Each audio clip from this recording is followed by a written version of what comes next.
Konec šolskega leta je tukaj, učenci in dijaki ste ga veseli, ker se začenjajo počitnice, starši tudi, ker je šola vendarle tudi obremenitev za družine, prav tako učitelji in profesorji, ki si bodo po večmesečnem intenzivnem delu vendarle lahko odpočili.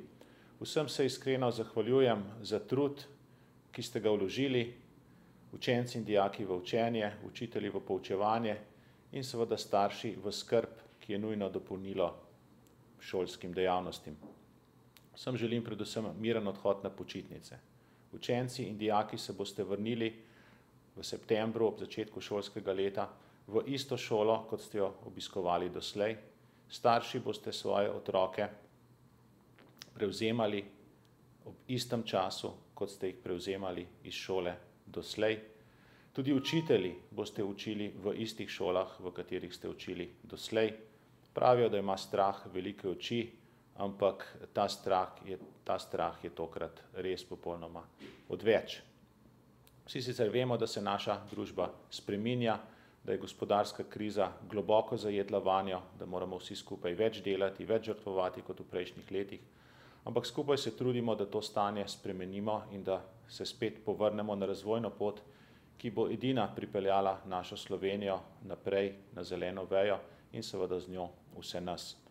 Razumljivo je, da pri tem prihaja do napetosti, včasih do nerazumevanja, do nesporazumov, kar seveda ni samo naš primer, ampak je žal primer vse Evrope. To je normalno za vsako družbo, še zlasti v času, ko nobena rešitev ni možna čisto brez odpovedi.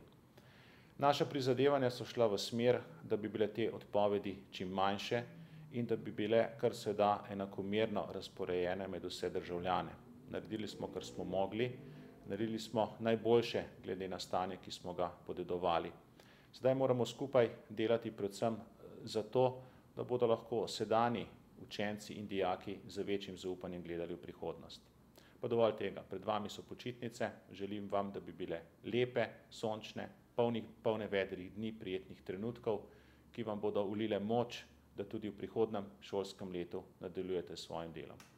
Učenci in dijaki in učitelji v šolah, starši doma, vsi skupaj novim izzivom naproti. Želim vam, da se med počitnicami dobro imate in se vrnete v šolo polni novih energij. Skupaj bomo delali za prihodnost, tako kot doslej. Nasvidenje, ne 1., ampak 3. septembra.